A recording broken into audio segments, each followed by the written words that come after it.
Свиньи стоят, ждут, когда каша остынет и их запустят.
Сегодня буду готовить мармелад из облепихи, также испеку черничный пирог и на второе сделаю мясо в горшочках с овощами.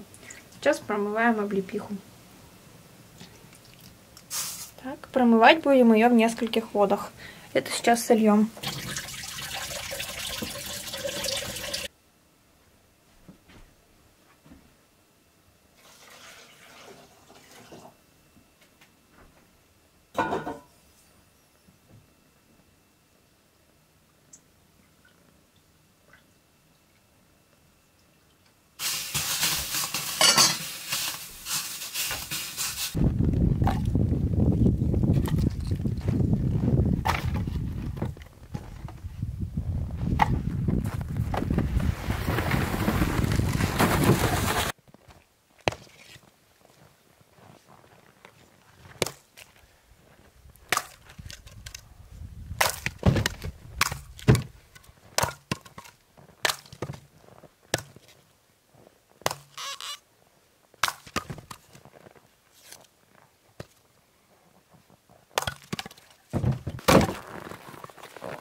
Друзья, всем огромный привет!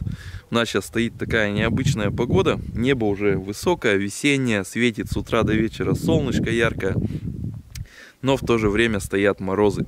Сегодня утром в районе 7 часов температура отпустилась аж ниже минус 30 градусов. Был минус 31 градус. Я встал, хороший ядреный мороз. И в то же время уже весна. Но морозы простоят недолго. Я смотрел по прогнозу, там буквально еще несколько дней у нас будет вот днем минус 10, минус 15, ночью минус 20 где-то, а потом уже все минус 10, минус 5, минус 2 и там уже в плюс пойдем. Так что все равно весна уже берет свое. И сейчас пока вот стоят такие морозы. Сегодня за день, кстати, был сильный перепад. Утром было минус 31, а сейчас вот где-то в районе 10 градусов. То есть минус 12, минус 10 где-то. Я вот успеваю колоть дрова. Колю это уже вторую тракторную телегу. На морозе они колются, наверное, в 2 раза лучше, чем в плюсовую температуру. До этого у нас была оттепель. Я попробовал, поколол. Конечно, колун в чурках вязнет. в мороз они только так разлетаются.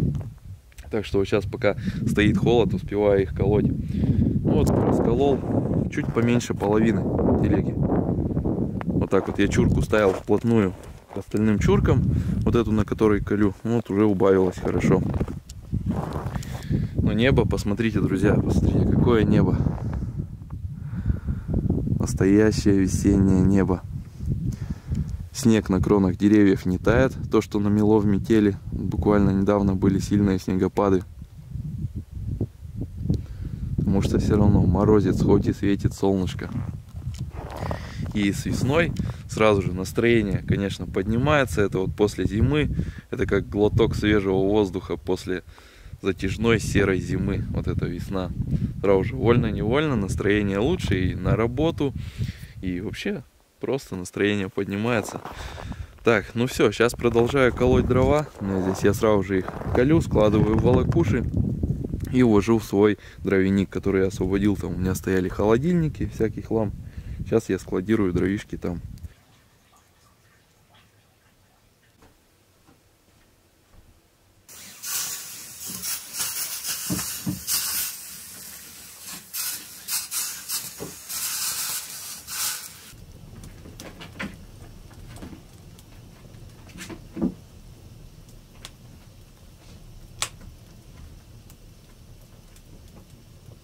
Пока у меня варится компот на мармелад, начинаю готовить мясо в горшочках. Сейчас чищу овощи. Мармелад буду доготавливать в процессе и уже в последнюю очередь приготовлю пирог. Так.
Нарезаем овощи кубиками.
Теперь наливаем масло в горшочки.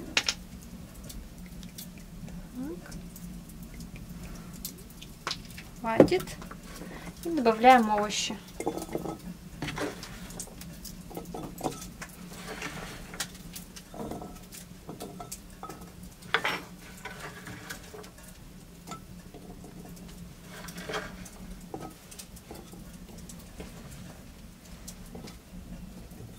Лучка побольше.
Хорошо перемешиваем, так, чтобы у нас все пропиталось.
Заливаем желатин водой и оставляем настояться его минут 30.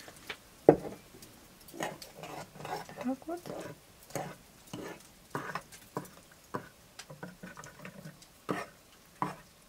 Чтобы он у нас набухал без комочков, размешаем. И здесь у меня уже сварился компот. Сейчас надо будет его посахарить.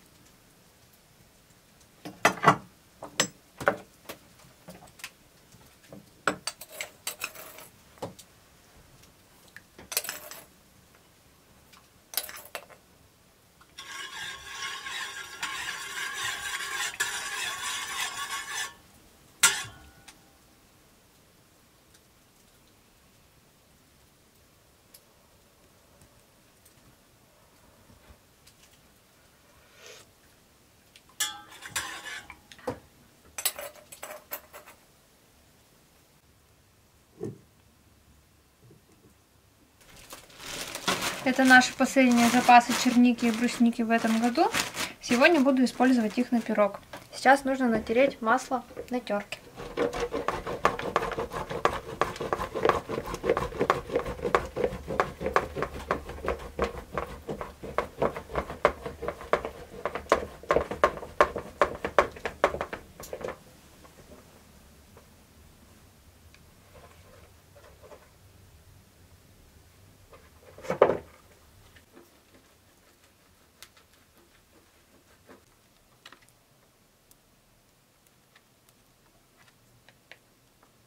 Сейчас добавляем полстакана сахара,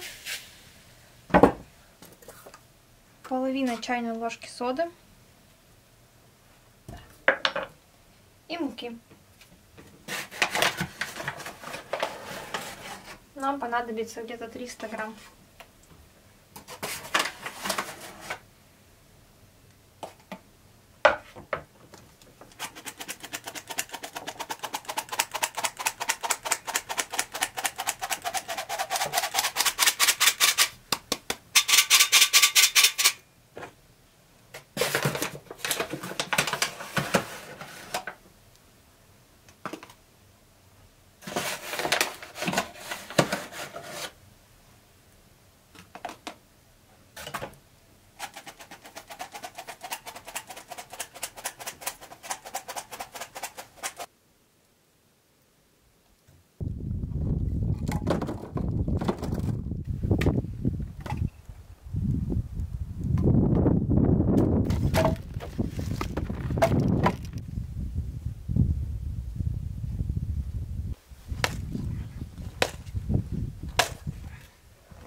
Вот такое вот песочное тесто у меня получилось.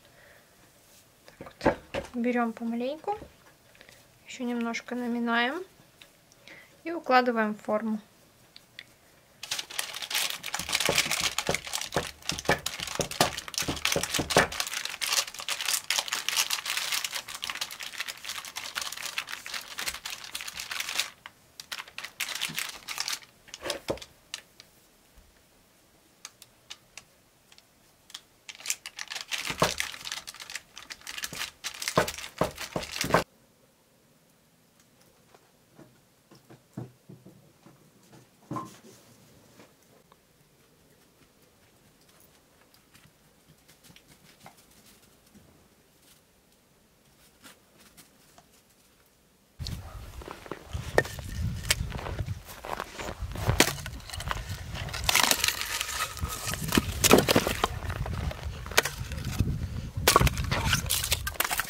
Работа по заготовке дров продолжается. Я уже на финишной прямой. Осталось немного.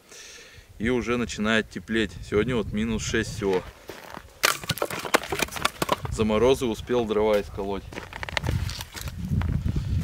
Сейчас буквально сегодня еще поколю. И может на завтра немножко останется.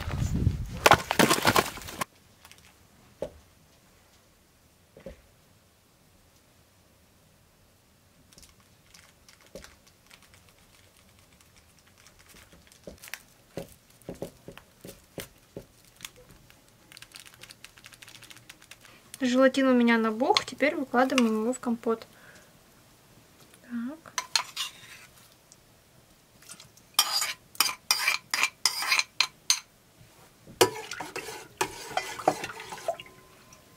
И ставим на плиту нагреваться.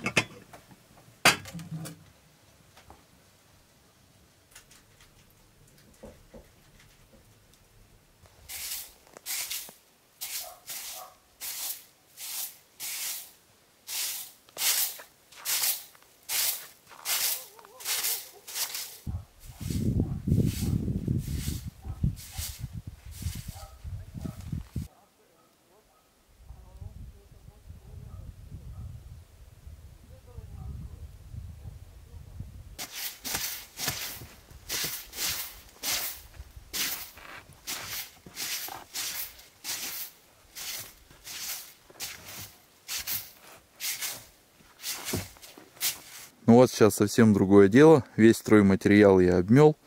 Буквально в ближайшие дни снег начнет активно таять. Главное, чтобы таял он у нас не на стройматериале. Иначе брус, доска, все это будет мокнуть. Вот здесь так немножко осталось снега.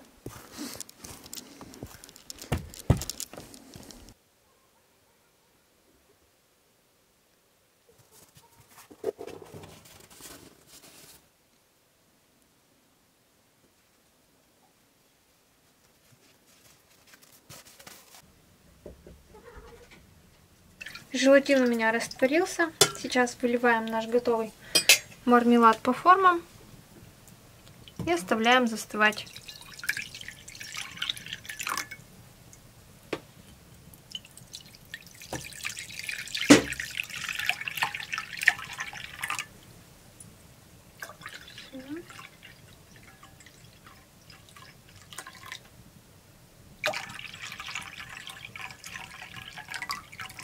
Еще одну тарелочку надо. Так.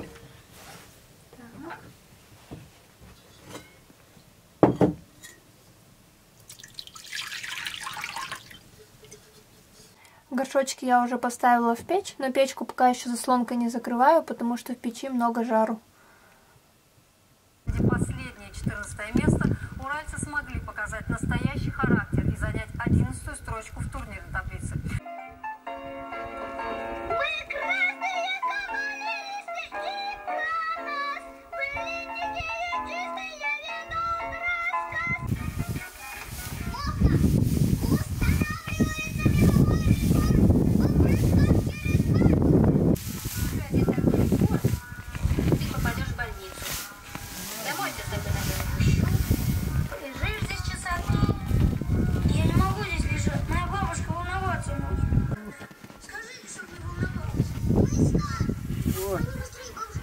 Кушайте на здоровье, мои кролики. Это караулить надо. Чем-то, видишь, по самой забор уже насыпал. А там земля, чтобы это кушали. Зерна насыпал. Теплицу вот на снегом будет закидать ближе к весне. Помидорчики посадить свежие. Вот крышу построить надо. Вот начал, не закончил, но что-то делаю потихоньку. Сейчас начинаю готовить начинку для пирога. Нам понадобится 500 грамм сметаны, полстакана сахара, 4 яйца и наши ягоды. Взбиваем яйца.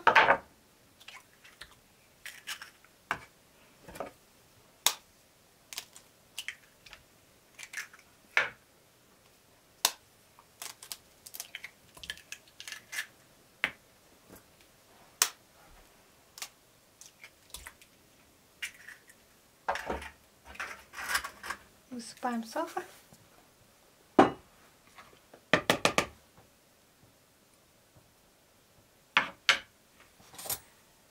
Перемешиваем.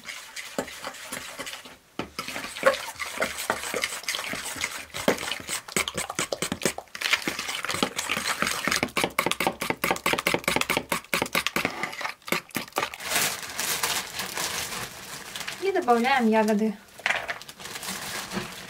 Ягоды можно использовать любые.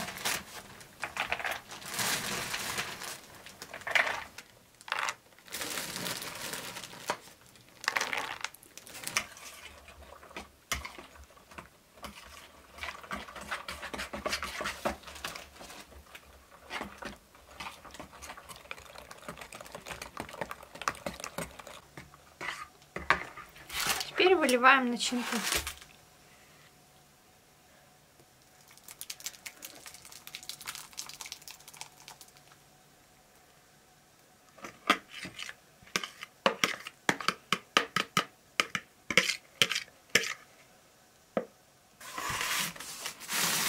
Сейчас задвигаем наш пирог в печь.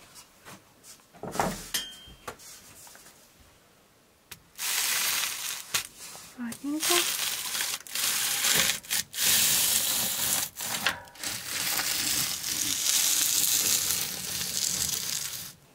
И заодно проверим, что у нас с горшочками.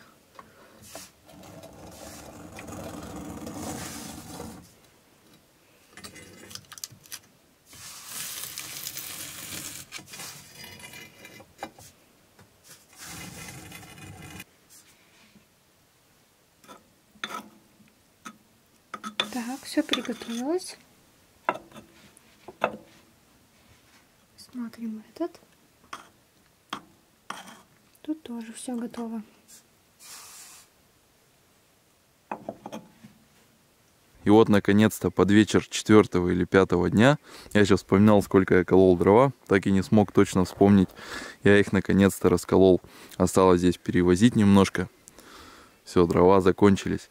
Там вот, возможно, где-то еще под снегом лежат. Потом по весне они будут таять, и я их тут же буду колоть.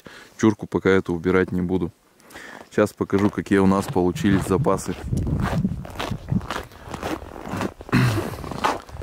Так, ну вот этот дровяник вы уже видели много раз, что он заполнен. И здесь под крышей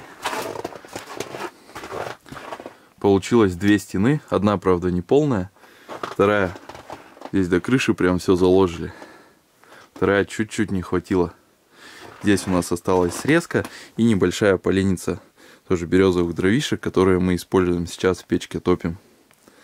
И еще осталось приличное место, так что можно смело заказывать 3-ю телегу дров. Также потихоньку исколем ее. Ну, запасы хорошие. За лето дровишки просохнут.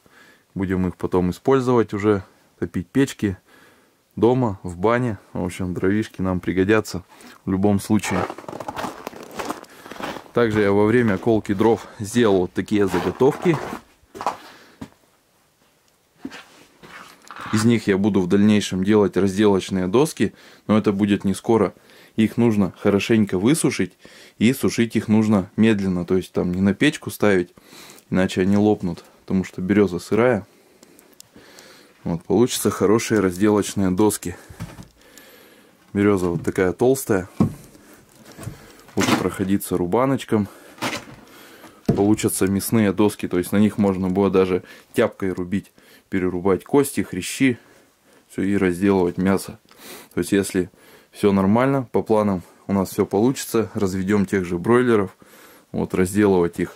И оставил еще несколько вот таких больших чурок. На них также удобно будет рубить мясо, рубить кости, просто что-то рубить, лучину колоть, например. И также в дальнейшем их можно будет разрубить, расколоть вот так вот вдоль на досочки. И в будущем сделать вот еще несколько разделочных досок.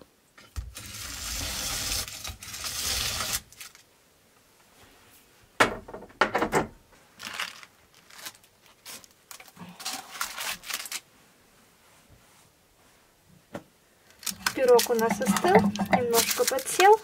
Убираем форму. Перекладываем его в тарелочку. Так. Сейчас вынесу пирог на улицу, чтобы он остыл, потому что его лучше есть холодным.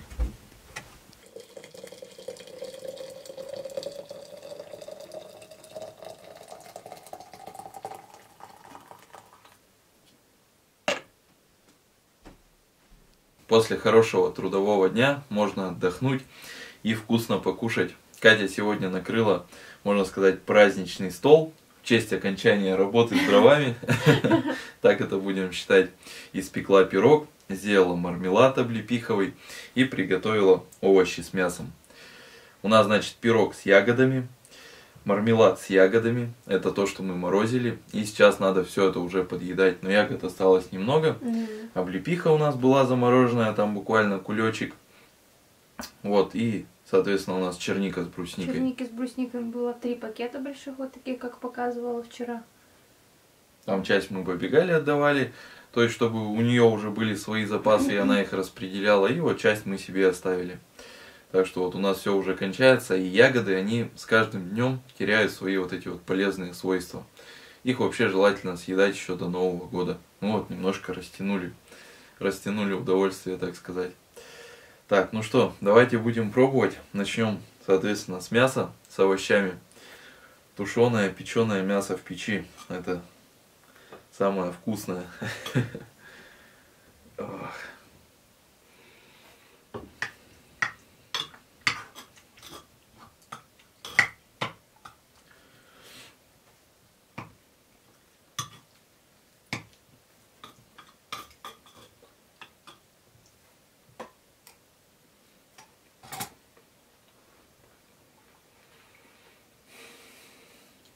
Как всегда, вкуснятина.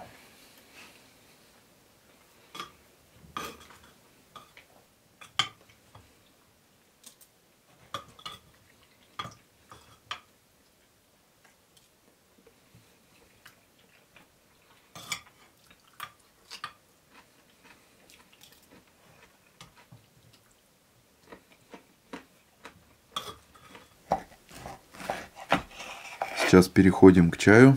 Будем пробовать чернично-брусничный пирог. Да, пирог у нас осел, остыл. Выделилось из ягод очень много сока. Вот прям даже видно. Так. Еще так-то тепленький. Такой пирог можно делать с любыми ягодами, фруктами. Можно вот хорошо летом подходит с персиками. Мне нравится вот такой вот пирог делать. Выглядит очень-очень аппетитно. Я помню, такое делала. Так, давай. Угу. Пора пробовать. Мармеладочки. Смотрите, как они болтаются, желешка. Очень вкусный мармелад с облепихой получается. Он такой кисленький. Сочетание хорошее, в общем. Облепиха для мармелада. Сам будешь ложкой. Давай ложечку маленькую тоже возьму. Какой красивый он получился. Такой беленький, здесь показал, зажаристый. крупно. И ягоды всплыли вверх. Я, кстати, люблю пироги с песочным тестом, тоже нравится.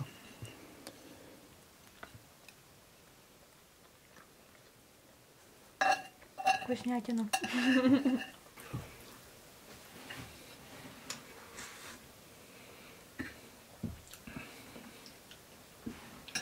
Получился очень вкусный пирог, друзья. И есть такое чувство, как вот какая-то воздушная сметана сверху с ягодами. Чем-то вот похоже. Ну и, соответственно, песочное тесто. Я также еще люблю черничный пирог, который вот просто делается такая же вот корзинка. Ты тогда делала из песочного теста и живое варенье. Ягоды перемешиваются с сахаром. Это все выкладывается. Черника. Вообще тоже очень вкусно получается. Там такая корзиночка с ягодами. А здесь как будто бы воздушная сметана с ягодами. Тоже очень вкусно.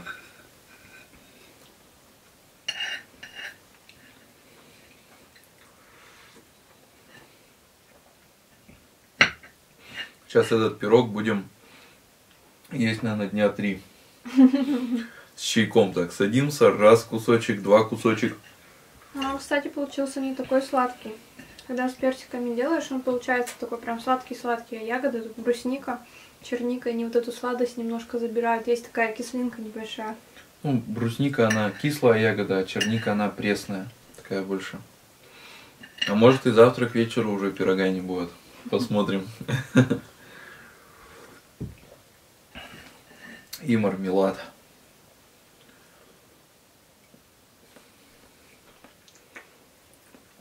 Прямо кисленький такой. Вот такие вкусности у нас сегодня к чаю.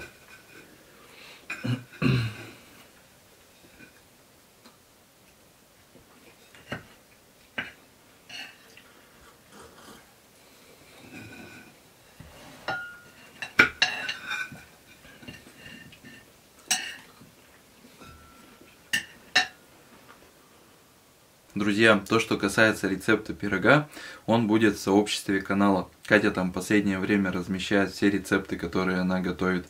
Так что переходите, смотрите, пользуйтесь на здоровье. Пока работает YouTube, мы будем продолжать снимать наши ролики. Также, кто еще не подписан на наш телеграм-канал, он у нас сейчас за место инстаграма, переходите, подписывайтесь, ссылка на него под этим видео в описании. Ну а мы пока с вами будем прощаться. Всем до скорого. Пока. Пока-пока. До новых встреч.